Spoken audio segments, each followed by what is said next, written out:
Hi hello welcome to our channel. నేను మీ శ్రీ. మన ఛానల్కి కొత్తగా వస్తే సబ్స్క్రైబ్ చేసుకోవడం మర్చిపోకండి. ఇక కథలోకి వెళ్దాం.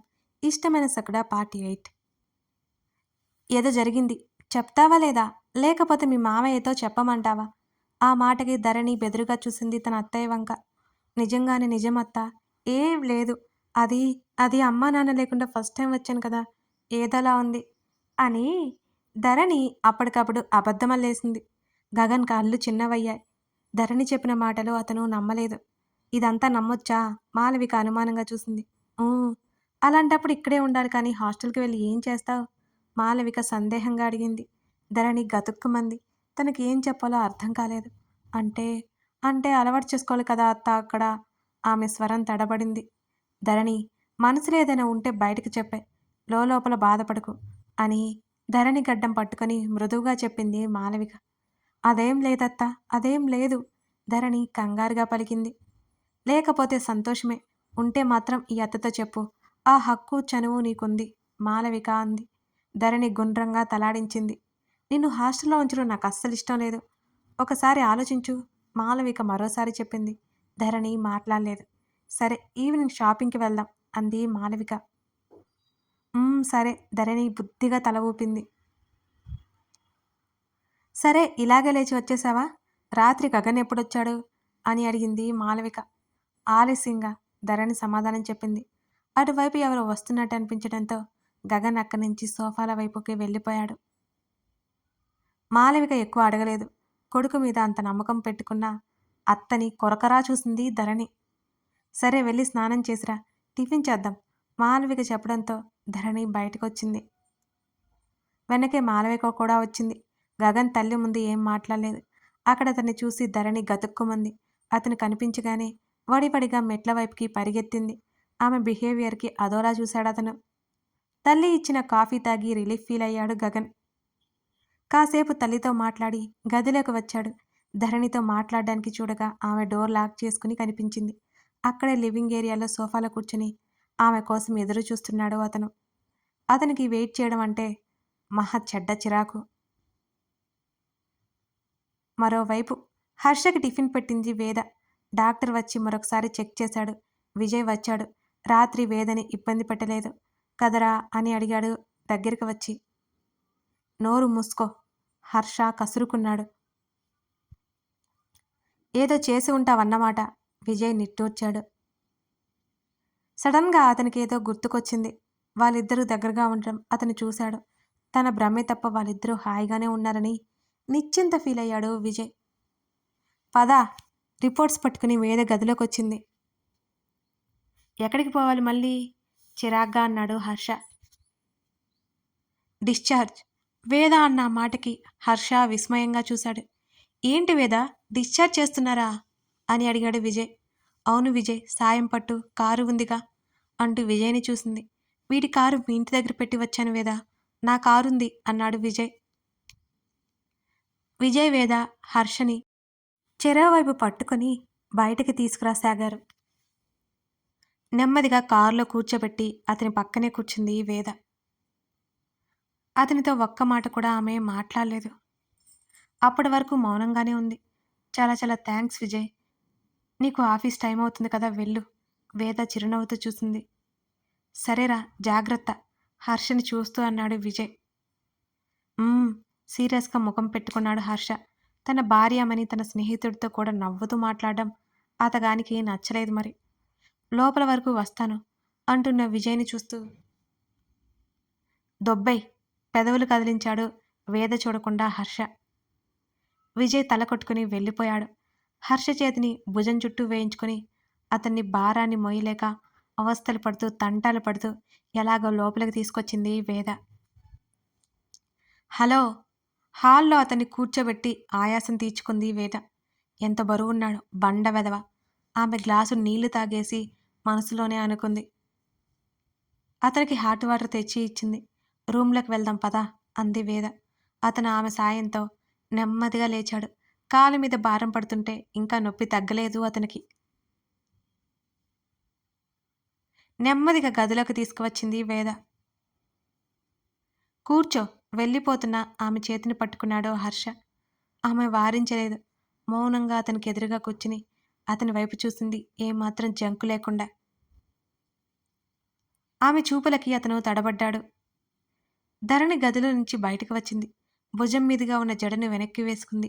కిందకి వెళ్ళిపోతుంటే టక్కున ఎవరో చేతిని పట్టుకున్నట్టు అనిపించడంతో ఆమె గుండె ఆగినంత పని అయింది. భయంగా తల తిప్పి చూసిన ధరణికి గగన్ కనిపించగానే రాత్రి సంఘటన ఒక రీల్లా బ్రెయిన్‌లో మెదిలింది. ఆమె గుటకలు మింగుతూ చూసింది అతని వైపు. అతనేదో మాట్లాడబోయేసరికి ఇల్లు తుడచడానికన్నట్టు చేతుల్లో కర్ర పట్టుకుని మెట్లెక్కుతూ పైకి వస్తున్న సర్వెంట్‌ని చూసి ధరణి చేతిని పట్టుకొని తన గదిలోకి లాక్కెళ్ళిపోయాడు గగన్. ఏమైంది?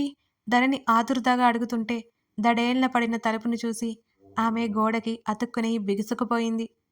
ఆమె పక్కన నిలబడి ఆమె తల పక్కన గోడకి చేతిని వేసి ఆమెకి కాస్త దూరంలో నిలబడి ఆమె కళ్ళల్లోకి సూటిగా చూస్తుంటే ముచ్చెమటలు పట్టాయి ధరణికి. అంతకుముందు అతని ముందుకు రావాలంటే బిడియం మాత్రమే ఉండేది. రాత్రి సంఘటనతో అతనంటే భయం పట్టుకుంది ధరణికి. అందుకే తను వెళ్ళిపోవాలని ప్రయత్నం చేసింది. కానీ తన అత్తయ్య ముందు తన పప్పులు ఉడకలేదు. ఏంటి?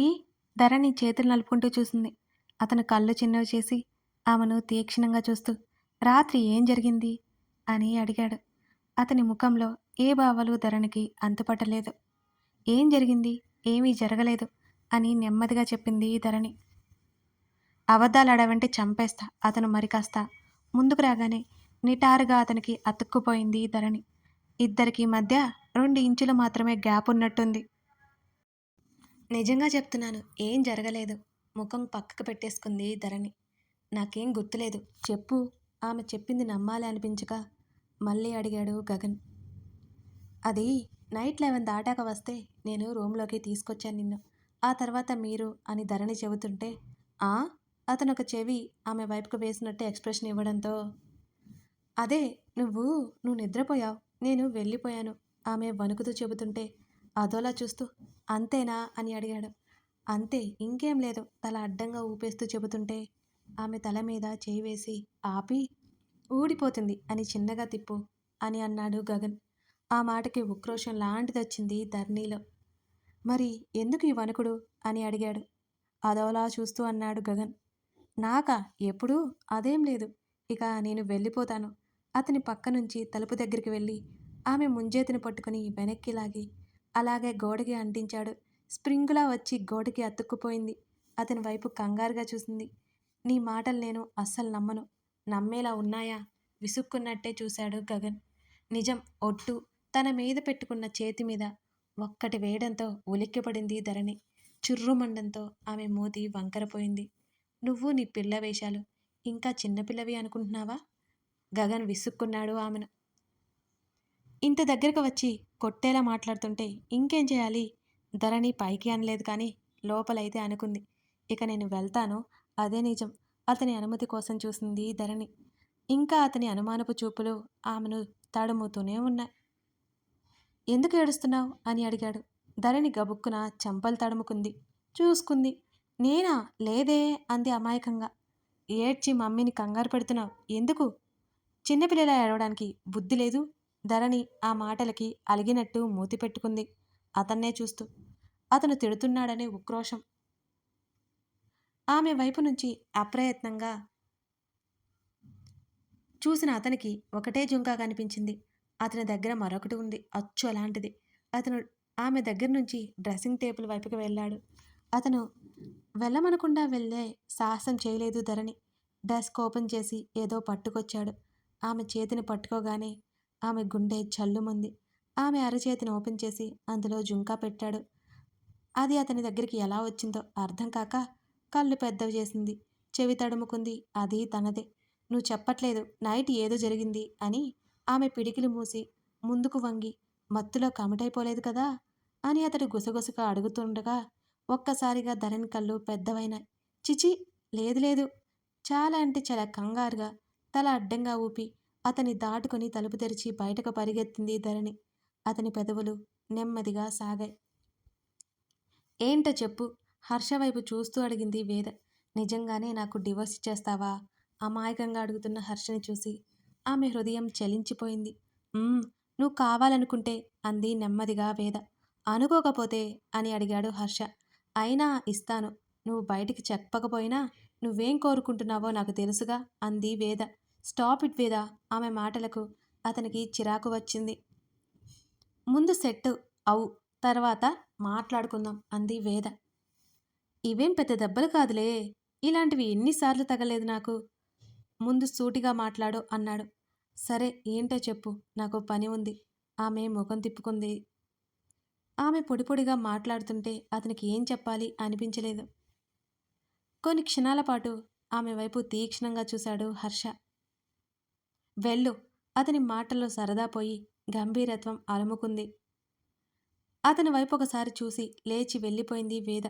నెమ్మదిగా లేచి కూర్చున్నాడు. కబోర్డ్స్ పట్టుకొని సిగరెట్ ప్యాకెట్ తీసుకుని విండో దగ్గరికి వచ్చి చైర్లో కూలబడ్డాడు హర్ష. సిగరెట్లు కరిగిపోతున్నాయి.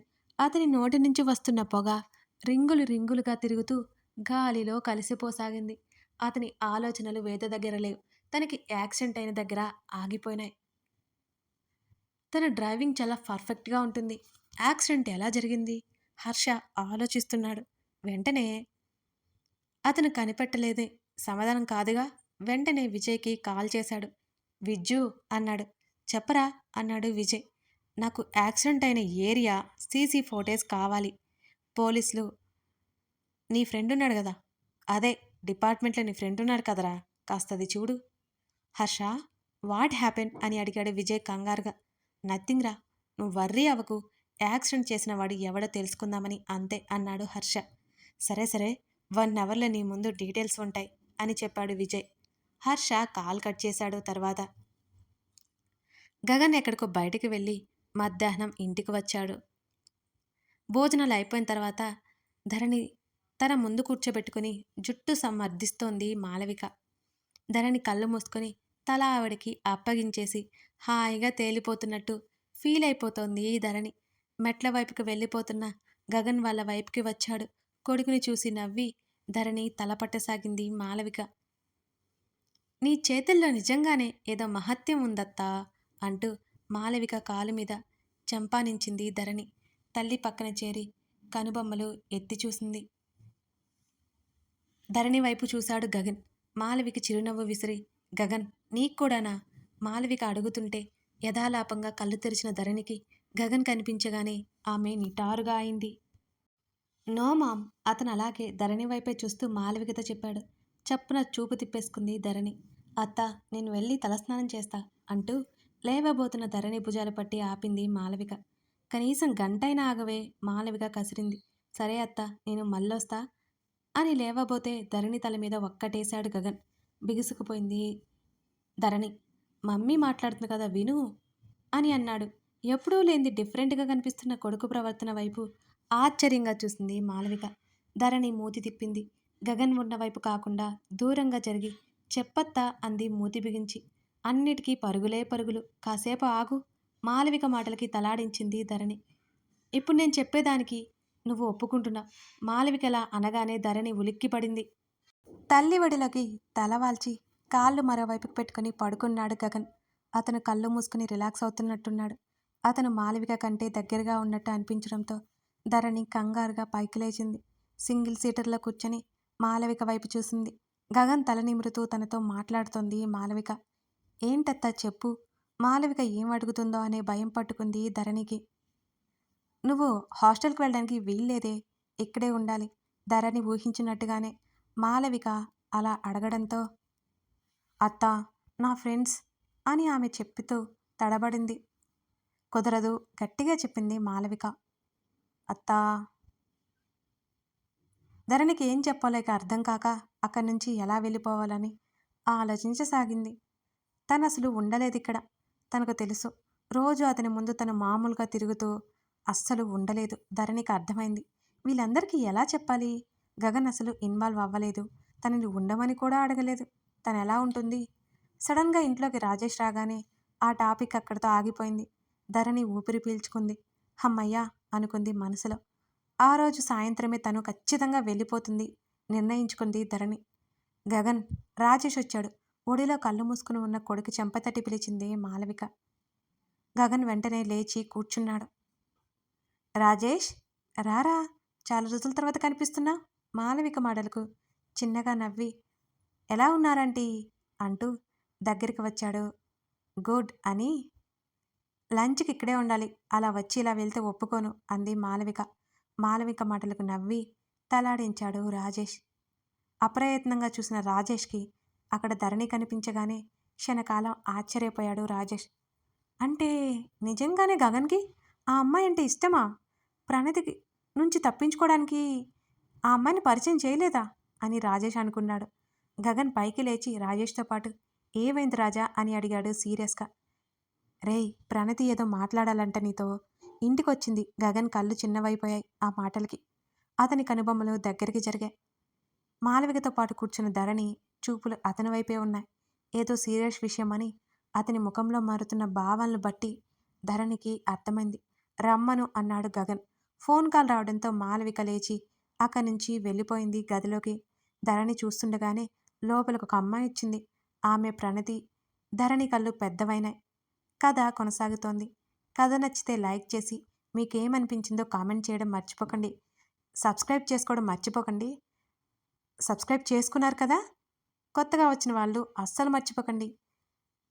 మీరు ఇంతవరకు నాతో జర్నీ చేస్తున్నారంటే ఈ కథలు మీకు నచ్చాయని అనుకుంటున్నాను. Thank you for supporting me.